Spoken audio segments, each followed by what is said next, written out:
शब्द है वैज्ञानिक अनुसंधान, दूसरा उन्नत खेती। सबसे पहले मैं उन्नत खेती की बात करूंगा, क्योंकि हमारा काम है कि खेती को उन्नत करना।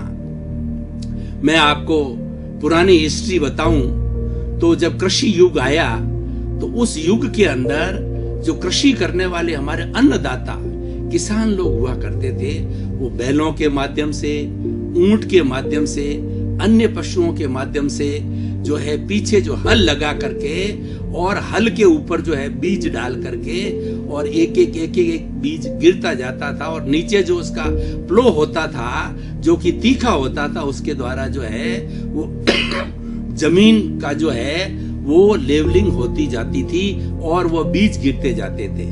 ये लंबे समय तक चला।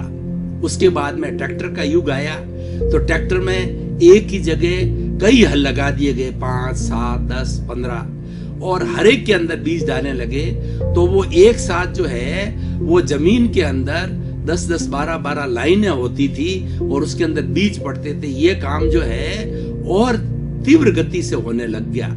लेकिन ये होने के बाद हमारी ट्रेडिशनल चीजें थी, जो हमारे पशुओं का काम था, वो पशुओं का कार्य रुक गया, चाहे बैलों का हो, चाहे ऊंटों का हो या अन्य पशुओं का हो, तो यानी वो प्रभावित हो गया। जब कोई चीज मैकेनाइज्ड होता है तो ट्रेडिशनल काम अवश्य ही प्रभावित होता है, परंतु ये समय का अलग अलग फेर होता है कि जो है वो मैकेनाइज्ड चीजों को लिया जाता है। तो उसके बाद के अंदर और समय बदला। अब वर्तमान का जो युग है वो विज्ञान का युग है। हमारा कृषि मंत्रालय है, उसी कृषि मंत्रालय ने एक पूरा विभाग खोल दिया है कि हम उन्नत खेती कैसे करें। उसके लिए ट्रेनिंग दी जाती है। यूनिवर्सिटी के अंदर कृषि विश्वविद्यालय खुल गई, कृषि कॉलेजेस खुल गए, कृषि स्कूल्स खुल गए और उसके अंदर उन्नत खेती करने के लिए कोर्स रखा जाता है कि उन्नत खेती कैसे की जाती है।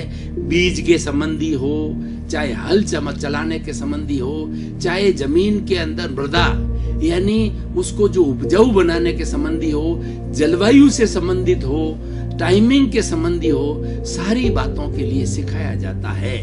और उसका प्रभाव यह हुआ कि धीरे धीरे जो है हमारी खेती, जैसे यहाँ जोधपुर हमारे काजरी है, उसमें अनुसंधान किया जाता है, नए नए जो है ग्राफ्टिंग किया जाता है बीजों का, और उसके द्वारा जो है वो नए नए पौध तैयार की जाती है, नए नए फ्रूट्स तैयार किए जाते हैं, नए नए बीज तैयार किए जाते हैं। तो उसके लिए क्लोनिंग के द्वारा, वो क्लोनिंग प्रोसेस कहलाता है, उसके द्वारा किए जाते हैं।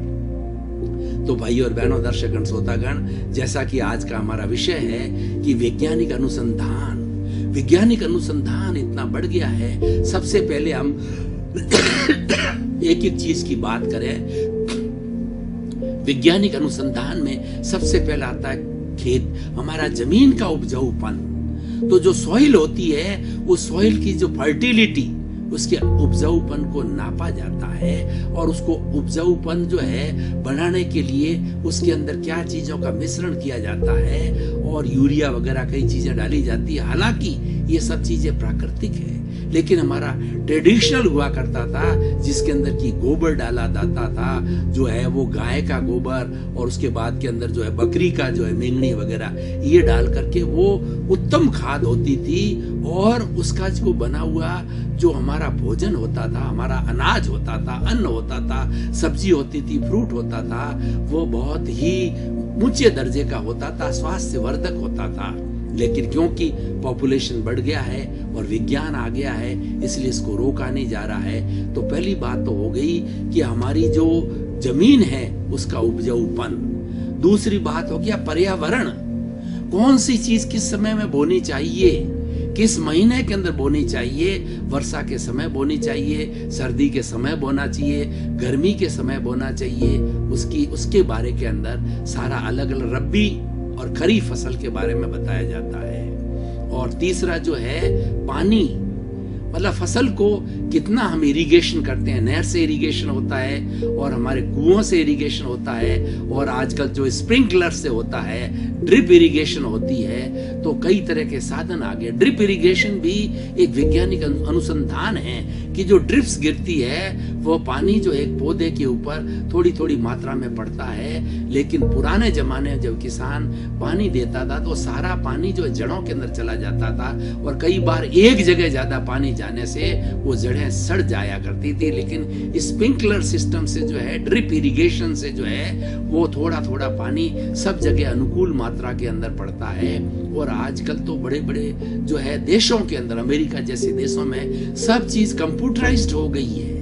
हर चीज ऑटो कंप्यूटर है। वो पर्यावरण को कंप्यूटर करता है, वो बीज को नियंत्रित करता है और पानी को नियंत्रित करता है और उसके बाद के अंदर जमीन की जो हमारा उपजाऊपन है उसको भी नापता है, उसकी सारी रिजल्ट्स निकालता है। तो ये सब चीजें अनुसंधान होने से क्या हो गया कि आज हमारी जो खेती है वो उन्नत हो गई।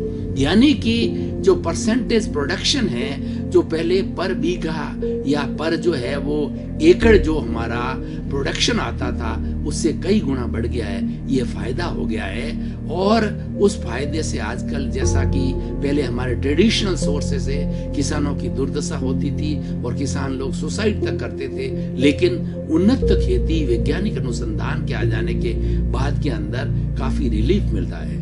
और उसके अलावा हम सब्जियों की बात करें तो सब्जियों के अंदर क्लोनिंग की जाती है। एक ही तरह के टमाटर, एक ही तरह के जो है ककड़ी और एक तरह की कई जो सब्जियां हैं वो क्लोनिंग के माध्यम से फास्ट स्पीड से वो जो है तैयार की जाती है।